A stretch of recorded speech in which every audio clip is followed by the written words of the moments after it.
BJP की सांसद और कद्दावर नेता रीता बहुगुणा जोशी हमारे साथ, उनसे बात करते हैं।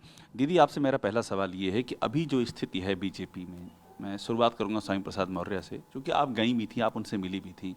कैसे देखती हैं आप उनके जाने को? आपके उनके साथ में बहुत पुराने परिवार के ज़माने से रिश्ते रहे हैं, तो कैसा आप देखती हैं? आपको क्या व्यक्तिगत तौर पे क्या आपको इससे कुछ आहत हुई हैं? आप क्या सिनारियो देखती हैं इस सूरत में? मैं उन्हें पिछले 35-40 सालों से जानती हूँ। जब मेरे पिताजी जीवित थे तब भी वो साथ थे और अच्छे ज़मीनी नेता हैं। और मुझे अफसोस हुआ कि वो चले गए। अभी भी अगर उनको रोका जा सके तो बहुत अच्छा होगा, क्योंकि अभी किसी पार्टी में गए नहीं हैं। ये तो निस्संदेह है कि उत्तर प्रदेश में ज़बरदस्त पैंठ रखते हैं। पैठ अच्छी है दीदी, इसीलिए मैं कह रहा हूँ कि ज़मीनी नेता आपने बताया अच्छी पैठ रखते हैं। तो एक ज़मीनी नेता, पैठ रखने वाला जब नेता जाता है तो उसका असर तो पड़ता ही है।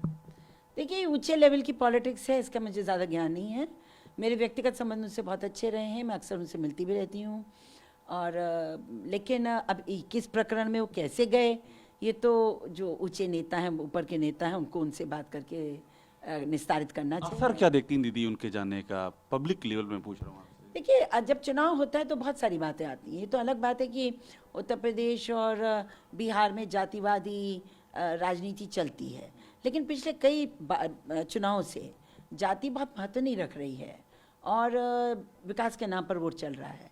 और इस समय भी मैं जो उत्तर प्रदेश का सीन देख रही हूँ, लोग चाहते हैं कि शांति व्यवस्था बनी रहे और विकास होता रहे।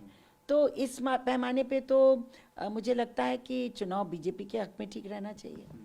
मुझे एक बात आप ये बताइए दीदी कि आप मिलने के लिए गई थी, इसकी बड़ी चर्चा है कि आप 2 दिन पहले मिलने के लिए गई, उसके बाद उन्होंने छोड़ा और अब उनके साथ और भी लोगों के छोड़ने की बात चल रही है कि और भी लोग छोड़ सकते हैं, और छोड़ ही रहे हैं, कुछ विधायकों ने छोड़ा ही है। नहीं, मैं कहीं नहीं जा रही हूँ, लेकिन संयोग की बात है कि उनके जाने के एक दिन पहले मेरी उनसे भेंट हुई। मैं उनके घर गई थी, उनके साथ चाय पी, लेकिन इस सिलसिले में कुछ बात नहीं हुई और मैं बीजेपी में हूँ और रहूँगी। एक बात मुझे ये बता दीजिए, लेकिन आपको व्यक्तिगत तौर पर दीदी, चूँकि आप पारिवारिक उनको जानती हैं, तो व्यक्तिगत तौर पे आपको ये थोड़ा सा शॉकिंग, थोड़ा सा ये दुखद लगा उनका जाना? जो काफ़ी दिन से इस तरह की मायूसी की बातें करते थे, लेकिन क्योंकि मैं उत्तर प्रदेश की राजनीति में तो उतनी सक्रिय नहीं हूँ, पार्टी ने जितना काम लिया उतना ही किया, तो मैं अंदरूनी बातों को आपको नहीं बता पाऊँगी। लेकिन ये ज़रूर कि मैं जानती हूँ कि काफ़ी दिनों से वो असंतुष्ट थे। आपका बहुत ही अच्छा उनसे नाता रहा है, आपके परिवार का नाता रहा है। कभी उन्होंने आपसे कुछ चर्चा की इस बारे में कि कुछ अंदर से परेशान हैं, वो दुखी हैं? बहुत डिटेल में तो नहीं करी, पर ये ज़रूर कहते थे कि उपेक्षा हो रही है।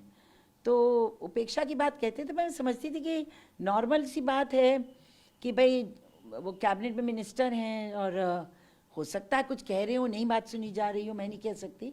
पर मेरी उनकी कभी बहुत विस्तृत चर्चा, राजनीतिक चर्चा कभी नहीं हुई। उस दिन भी मैं जब गई थी तो हमने चुनाव की बात ज़रूर की, लेकिन वे जाने वाले ऐसी मुझे कोई आभास उस समय भी नहीं हुआ। आपसे मेरा आखिरी सवाल है कि क्या आपको ये नहीं लगता है कि इस तरह से जाना एक नेता का, और भी नाम जो चल रहे हैं उनके साथ में, इसका कुछ सामाजिक समीकरणों पर असर, या इसका कुछ पॉलिटिकल असर, या इसको अभी भी चेक किया जा सकता है? आपको लगता है अभी टाइम है कि इसको रोका जा सकता है, इस चीज़ को डैमेज कंट्रोल हो सकता है, अभी टाइम है बीजेपी के पास? मुझे पता चला है कि कई नेताओं ने उनसे चर्चा की है और अच्छे नेता हैं, अगर रोक लिया जाए तो बेहतर होगा, अच्छा रहेगा। वरना तो देखिए, चुनाव में हर व्यक्ति को आज़ादी है कि वो अपनी पार्टी चुने, चुनाव लड़ने के लिए या आगे अपनी राजनीति करने के लिए।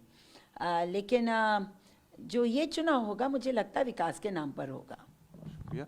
तो रीता बहुगुणा जोशी हैं और ये बात कह रही हैं कि पारिवारिक रिश्ते रहे हैं स्वामी प्रसाद मौर्य से, और ये भी कह रही हैं कि वो एक बड़े ज़मीनी नेता हैं, और साथ साथ में इस बात पे भी कह रही हैं कि ये चुनाव विकास के नाम पर होगा, और जो भूमिका दी गई उस भूमिका का निर्वहन कर रही हैं। कैमरामैन चेतन शर्मा के साथ अभिषेक उपाध्याय।